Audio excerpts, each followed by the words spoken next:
India को 26 और NDA को 22 दिखाया है, तो आप देखिएगा कि जैसे जैसे फरवरी, मार्च, अप्रैल का महीना आएगा यह सर्वे बदलता जाएगा।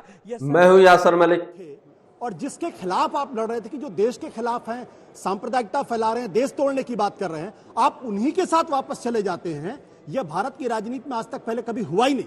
आप देख रहे हैं YS3 न्यूज। तो आप बीजेपी को सीधा सर्टिफिकेट दे रहे हैं कि सांप्रदायिकता फैला रहे हैं।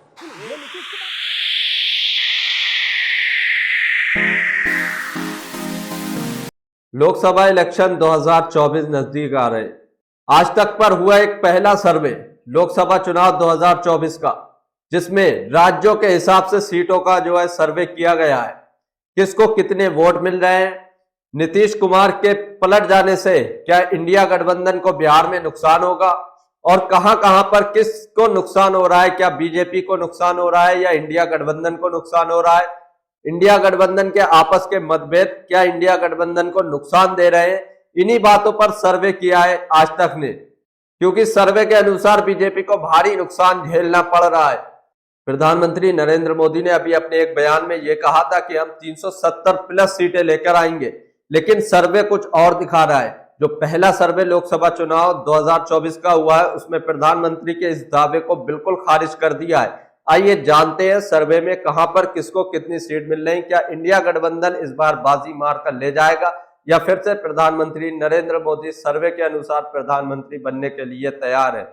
अगर आप भी गोदी मीडिया का विरोध करते हैं तो हमारे चैनल YS3 न्यूज को सब्सक्राइब करें। आइए मिलकर इस डिबेट को देखते हैं। से नीतीश के जाने के जिम्मेदार अगर 44% अतुल लोंढे पाटिल साहब लोग नीतीश बाबू को ठहराते हैं, तो दूसरे नंबर पर कांग्रेस है 21% के साथ। ये एक पैटर्न है हर राज्य में, इंडिया गठबंधन में हर कोई ठीकरा आप ही के माथे पे क्यों फोड़ रहा है।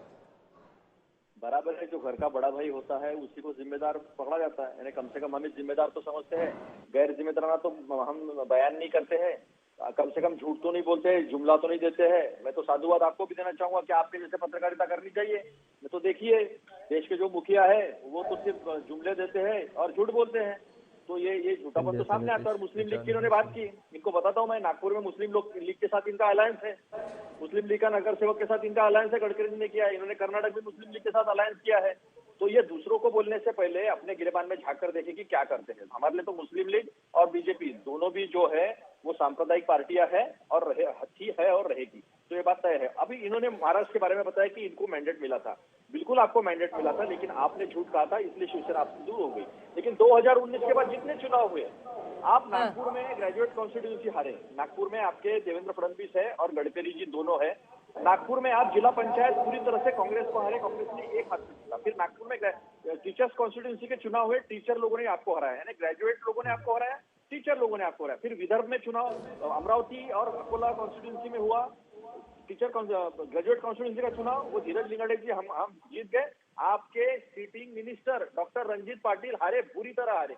फिर कस्बा में चुनाव हुआ, पूना के कस्बा में, सावरकर जी का नाम ले रहे थे, उन्हीं के घर के पास की जो कॉन्स्टिट्यूंसी है वहां की, वो कस्बा के कॉन्स्टिट्यूंसी में बुरी तरह से 28 साल के बाद बापट जी का देहांत हो गया।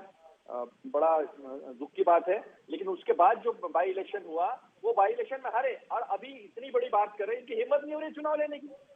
कोर्ट में जाते हैं, ओबीसी का मसला कोर्ट में डाल के रखा है, डिस्ट्रीब्यूशन नहीं हुआ है ओबीसी के सीट्स का, और कोर्ट में तुषार मेहता जी प्रेजेंट नहीं होते हैं। 2 साल से केस वहीं पड़ा है, इनकी हिम्मत नहीं हो रही है बीएमसी का चुनाव लेने की। कम से कम 18 ऐसे बड़े नगर निगम चुनाव कॉर्पोरेशन है, वहां पर चुनाव नहीं है, जिला पंचायत में चुनाव नहीं है। तो जितने चुनाव 2019 के बाद हुए हैं, महाराष्ट्र एक्सपर्ट है, थोड़ा बिहार पर भी बात कर लीजिए, क्योंकि बिहार के नंबर्स पर 6 से 7 में हम डिस्कस कर रहे हैं। एक एक राज्य पर हम चर्चा करेंगे ही, पर यह भी बहुत दिलचस्प है कि बिहार की चर्चा हो रही है। और अभी पूरा सर्वे जरूर आप देख कर जाइए। वीडियो अच्छी लगती हो तो इसको लाइक करें। अगर आप गोदी मीडिया का विरोध करते हैं तो हमारे चैनल YS3 न्यूज को सब्सक्राइब जरूर करें। सर्वे अभी आगे और है, पूरा जरूर देख कर जाइए। दुबे जी एक कमेंट दे दें जल्दी से, उसके बाद मैं। अंजना जी नमस्ते। 3 पत्रकार आशुतोष जी भी जुड़ गए, दिखा दीजिए आशुतोष जी को। अंजना जी नमस्ते। सबसे पहले मैं बधाई देता हूं इंडिया टुडे और सी सर्वे को, जिन्होंने आज जनवरी के इस महीने में यदि सर्वे किया और एनडीए और इंडिया में जो दिखाया है, अब फरवरी आ गया है सर। मैं वही कह रहा हूं कि अगर इंडिया को 26 और एनडीए को 22 दिखाया है, तो आप देखिएगा कि जैसे जैसे फरवरी, मार्च, अप्रैल का महीना आएगा, यह सर्वे बदलता जाएगा। यह सर्वे 40 और 8 का हो जाएगा, क्योंकि आज जिस प्रकार महाराष्ट्र में पार्टियों को तोड़ने की भारतीय जनता पार्टी ने एक प्रकार से कलंक या षड्यंत्र रचा है, ये महाराष्ट्र की जनता को नागुजार गुजरा है, अच्छा नहीं लगा है। और महाराष्ट्र की जनता जवाब देना अच्छे से जानती है। 40%, 40.5% वोट एनडीए के पास है और 44% 5 वोट इंडिया गठबंधन के पास है। और अभी हमारे मित्र कह रहे थे कि मोदी साहब का बड़ा बड़ा होर्डिंग लगाया था। अरे साहब, आपने भी तो बाला साहब ठाकरे जी का बड़ा बड़ा होर्डिंग्स लगाया था, तभी तो 41 सीटों पर एनडीए पहुंचा ना। आज वही एनडीए 22 पर क्यों है? और अभी तो जनवरी है, आप देखिए तो अभी 2-3 महीने में कैसे ये अंक गणित बदल जाएंगे और आपके पास 5 से 8 सीटों से ज्यादा विकल्प महाराष्ट्र में नहीं बचेगा, क्योंकि आपने पीठ में छुरा बोका है, न कि पार्टियों के बल्कि महाराष्ट्र की जनता के। तो जनता जनार्दन कभी माफ नहीं करती, वो अपने मौके का इंतजार करती है। आपने पिछले 10 वर्षों में जो महाराष्ट्र की हालत कर दी है, देश की हालत कर दी है, वो चुनाव के रूप में आपको उपहार के तौर पर जनता देने वाली है। यदि एक अकेला सब पे भारी पूरे देश में 400 पार की बात करता है, तो महाराष्ट्र में क्या हो जाता है? महाराष्ट्र में क्यों नहीं आप 48 में से 48 का दम भरते हैं? महाराष्ट्र में तो आप इस समय 22 हैं, जो घटकर आप धीरे धीरे 7-8 पर आ जाएंगे। तो महाराष्ट्र के आंकड़े नहीं है, लेकिन 22 क्या आपको भी लगता है कि बीजेपी ने देश को बर्बाद कर दिया? अगर ऐसा लगता है तो कमेंट करके जरूर बताइए। तो कम से कम इन 2 राज्यों की चर्चा हो जाएगी। अब 3 हमारे साथ विश्लेषक के तौर पर। संजय जी, क्या आप इत्तेफाक रखते हैं इससे कि इंडिया गठबंधन को नीतीश कुमार के हटने से कोई नुकसान नहीं होगा? क्योंकि ये सब ऐसा इशारा कर रहा है। इंडिया गठबंधन को कोई नुकसान नहीं होगा, निश्चित रूप से नुकसान होगा। क्यों नहीं नुकसान होगा? सीटों के नजरिए से देखें तो बिहार में भारी नुकसान दिखाई पड़ता है।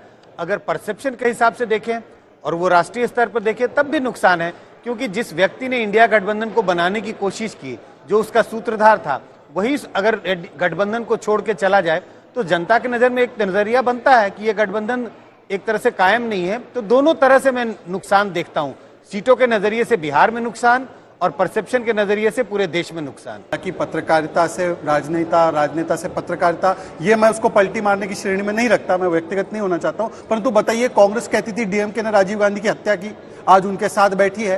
कांग्रेस ने कहा समाजवादी बसपा यूपी बेहाल 27 साल में, आज उनके साथ बैठी है। आम आदमी पार्टी को कहती है एक थी कांग्रेस, आम आदमी पार्टी को कांग्रेस ने क्या क्या कहा है कि भ्रष्टाचारी से लेकर ये खालिस्तानियों का समर्थन करते हैं, उनके साथ बैठी है। तृणमूल कांग्रेस को कहते हैं कैंसर है, कहते हैं राष्ट्रपति शासन लग जाना चाहिए। और उद्धव सेना को कहते हैं कि बाबरी का विध्वंस इन्होंने करवाया, आज सेकुलरिज्म को बचाने के लिए उनके साथ और आईयूएमएल के साथ। और वही विजयन जी को साउथ में, केरला में कहते हैं कि ये कावर्ड है, साइकोपैथ है, करप्ट है, और उनके साथ आते हैं। तो ये पलटी मारना होता है आशुतोष जी, या केवल पलटी मारना केवल अपनी राजनीतिक सहूलियत के हिसाब से किसी के ऊपर तोहमत लगा देते हैं? क्योंकि ये डायरेक्ट है, आप डायरेक्ट जवाब देना चाहेंगे आशुतोष जी? एक राहुल कंवल को इन्होंने इंटरव्यू दिया था और उन्होंने कहा था कि मैं कभी भी पत्रकारिता में वापस नहीं आऊंगा। अब वो उस पर पलटी मार गए। मेरे मित्र हैं, मुस्कुराएंगे थोड़ा सा, उनको पता है। आपसे पर्सनल हो जाएंगे, फिर क्या फायदा? मैं तो कह रहा हूँ, मुझे कि जनता को राजनीतिक पटल पे मैं तो कह रहा हूँ, मैंने तो अपनी आपको गलती को सुधार कर अच्छी जगह डिसीजन लिया। आप बताइए। ठीक है, वापस शशि जी। भारतीय जनता पार्टी के आशुतोष प्रवक्ताओं पे की आपकी ये बड़ी अच्छी आदत है कि वो हर डिबेट के केंद्र में मुझे लाके खड़ा कर देते हैं। अच्छी बात है, मैं इसकी तारीफ करता हूँ। मैं तो उन लोगों की बात ही नहीं कर रहा हूँ जिन्होंने आज से कुछ साल पहले कहा था नरेंद्र मोदी हिटलर। मैं उनका नाम भी नहीं ले रहा हूँ, मैं उनका नाम भी नहीं ले रहा हूं, जिन्होंने कहा था कि नरेंद्र मोदी हिटलर हैं और वो आज भारतीय जनता पार्टी के बड़े प्रखर प्रवक्ता है। तो ये ठीक है, ये भी एक तरीके का अवसरवादिता है। लेकिन एक चीज स्पष्ट आपको केंद्र में नहीं, आपके द्वारा मापदंड नहीं, आपको केंद्र, बस एक सेकंड, आप इतने महत्वपूर्ण नहीं कि आपको केंद्र में लाए, आपके दोहरे चरित्र को और दोहरे मापदंड को केंद्र में लाए। बिल्कुल, मैं आप जो मेरी तारीफ कर रहे हैं, मैं उसको मुद्दा है ही नहीं, वापस आए हम लोग इशू पे आए। नहीं, मुझे बोलने दीजिए, बार ये डिस्टर्ब कर रहे हैं मुझे। तो चूंकि आप भारतीय जनता पार्टी के प्रवक्ताओं की आदत है, मैं उसको तारीफ करता हूं। 2 चीज बड़ी महत्वपूर्ण। पहली बात, नीतीश कुमार, आप जिस गठबंधन में आए थे और जिसके खिलाफ आप लड़ रहे थे कि जो देश के खिलाफ हैं, सांप्रदायिकता फैला रहे हैं, देश तोड़ने की बात कर रहे हैं, आप उन्हीं के साथ वापस चले जाते हैं। यह भारत की राजनीति में आज तक पहले कभी हुआ ही नहीं, और यह हो रहा। जनता इतनी बेवकूफ नहीं है। देखिए तो आप महत्वपूर्ण पक्ष है जो बीजेपी को सीधा आशुतोष सर्टिफिकेट दे रहे हैं कि सांप्रदायिकता फैला रहे हैं। नहीं, ये नीतीश कुमार ने कहा, मैंने नहीं कहा। कुमार ने कहा था, लेकिन वो जंगल राज भी तो कहते हैं। एक तो वो तो जिधर पोजीशन लेते हैं उसके हिसाब से फिर वो ने बोलिंग क्यों करने कहा था लगते कि हैं। इंडिया गठबंधन बनना चाहिए? इसलिए क्योंकि लोकतंत्र खतरे में है, इसलिए कि संविधान खतरे में है, इसलिए कि देश खतरे में है। सिर्फ दो और लाइन कौन कर रहा के पास था? जाए। नरेंद्र मोदी कर रहे थे। आज आप उनके साथ खड़े होकर गले लग रहे हैं। वो जंगल राज तो भी बोलते हैं, नीतीश फिर कुमार को लालू जवाब से भी देना गले चाहिए। लगते हैं। बिल्कुल, हाँ, बिल्कुल ये आप सही है। कह रहे हैं। पहले यही जीत के आने से तो और मजबूत हम महाराष्ट्र में हुए, जिसका आंकड़ा ये सी पंजाब में आम आदमी पार्टी क्या कर रही है दुबे जी? मैं वही कह रहा हूं कि नाराजगी अलग होती क्या है। कह रहा हूं? नाराजगी अलग होती है और तो हमसे दूर होके जाना अलग बात है। ठीक है, हमारा परिवार है, हमारा कुटुंब बड़ा है। उद्धव लोग नाराज ठाकरे जी होते हैं। वंदे भारत में आजकल चलकर खूब फोटो आजकल सोशल मीडिया पर डाल रहे हैं। क्यों न चले? क्या माजरा है, कहीं चुनाव क्यों न आते चले? आते नहीं, क्यों न चले? वंदे भारत देशवासियों पंजाब के लिए में जो है। है- हम भी देश में रहते हैं, देश के नागरिक हैं, तो वंदे भारत से हम चल रहे हैं। अब बताइए, वंदे भारत से जाएं तो भी आपत्ति, हम नहीं, बस में पूछ रहे जाएं थे। तो भी आपत्ति। हम तो पूछ रहे थे। हम तो इतना खुश हैं। गुस्सा हमारा काम है सवाल खड़ा करना। हम तो खुश हैं। दुबे जी आप तो ऐसे ही मुस्कुराते रहते हैं, खुश है, इतना गुस्सा हम ये मत खुश हैं। देखिए। नहीं, नहीं, बहुत ये खुशी तापमान का अगल गुस्सा बगल है। बढ़ा रहता है। नहीं, नहीं, ये खुशी का गुस्सा है। पंजाब लेकिन एक बार पंजाब से पहले एक बार जरा पश्चिम बंगाल में दिखाना चाहती हूँ। पश्चिम बंगाल में देखिए, अगर यही नतीजे रहते हैं तो फिर ममता दी के लिए ये झटके से कम नहीं है, क्योंकि उनकी खुद की सीट्स नहीं बढ़ रही हैं। हालांकि वो अपनी सीटें 22 बरकरार रख रही हैं 2019 की, लेकिन 19 सीटें, एक सीट की बढ़त बीजेपी को ही वहां पर हो रही है। यानी क्या बीजेपी अपने आप को वहां पर अब एस्टैब्लिश करने में कामयाब हो रही है? पंजाब पे जल्दी से बोल लीजिए। क्या सर्वे के अनुसार ही बीजेपी की सीटें आएंगी या ये सर्वे गलत साबित होगा? आप कमेंट करके जरूर बताइए और आपको ये वीडियो कैसी लग रही है इसको लाइक भी जरूर करिए। चुनाव नहीं लड़ सकते। और ये अंदरूनी समझ है एक तरीके की कि वहां पर एक तो जो पिछले 2017 से 17 से अगर आप देखिए कि कांग्रेस पार्टी सत्ता में थी या विपक्ष में थे, आज ये सत्ता में वो विपक्ष में है। अगर दोनों एक साथ आ जाएंगे तो फिर वहां पे इनवाइट करेंगे कि अकाली दल और भारतीय जनता तो ये पार्टी गठबंधन फिर मिलके लड़ेगा कहाँ पे? ये गठबंधन दिल्ली में लड़ेगा, ये गठबंधन गुजरात में लड़ेगा, ये गठबंधन गोवा में लड़ेगा। लेकिन पंजाब के अंदर दोनों स्ट्रेटजी के साथ साथ लड़ेंगे, फ्रेंडली फाइट्स होगी और स्वीप करेंगे वहां। शहजाद देखिए कई ऐसे राज्य हैं जहां पर कांग्रेस बीजेपी की वन ऑन वन फाइट है। मध्य प्रदेश, राजस्थान, वहां पर तो क्या हो रहा है आपके सर्वे ने बता दिया। जहां पर आवश्यकता है कहीं पर तो बने हुए हैं, जैसे झारखंड, तमिलनाडु, वहां पर तो बने हुए गठबंधन है। बिहार में बना हुआ था, अब वो डिस्टेबलाइज हो गया, अब वो गठबंधन नहीं बचा। अब मैं कह रहा हूं कि जहां पर इनको गठबंधन की आवश्यकता है, जैसे कि पंजाब, जैसे कि पश्चिम बंगाल, जैसे कि महाराष्ट्र, वहां पर तो एक दूसरे के प्रति किस प्रकार के भाव प्रकट हो रहे हैं देख लीजिए एक बार। उत्तर प्रदेश में भी देख लीजिए, वहां पर अखिलेश जी कह रहे हैं कि मैंने इतनी सीटें दे दी है, लेना है तो लो। वो सीटें मांगते 20, उसमें पता चलता है कि एक जो कैंडिडेट जिंदा नहीं है उनके लिए भी सीट कांग्रेस पार्टी मांग रही है 20 सीटों में। तो इस प्रकार का तो एक गठबंधन है, इसलिए है क्योंकि इनके पास मिशन विशन नहीं है, केवल ये कंफ्यूजन, कमीशन और करप्शन का गठबंधन है। इसलिए आप देखिए झारखंड से लेकर दिल्ली तक, और ये कह रहे दिल्ली में आपने दिखाया है अभी कुछ देर पहले, दिल्ली में दोनों मिल गए तब भी हमारे 57% वोट है और सातों की सातों सीट हम जीत रहे हैं दिल्ली में। बताइए, तो सात मिलने के बाद भी क्या मिल रहा है? चलिए जल्दी से, एक बार एक खबर आ रही है, उससे पहले संजय जी एक बात बताना चाह रहे हैं, उसके बाद पंजाब के बारे में बहुत चर्चा हो रही है कि क्या हो रहा है आम आदमी पार्टी और कांग्रेस के बीच में। देखिए, कभी भी गठबंधन नंबर 1 और नंबर 2 पार्टी के बीच में नहीं होता है।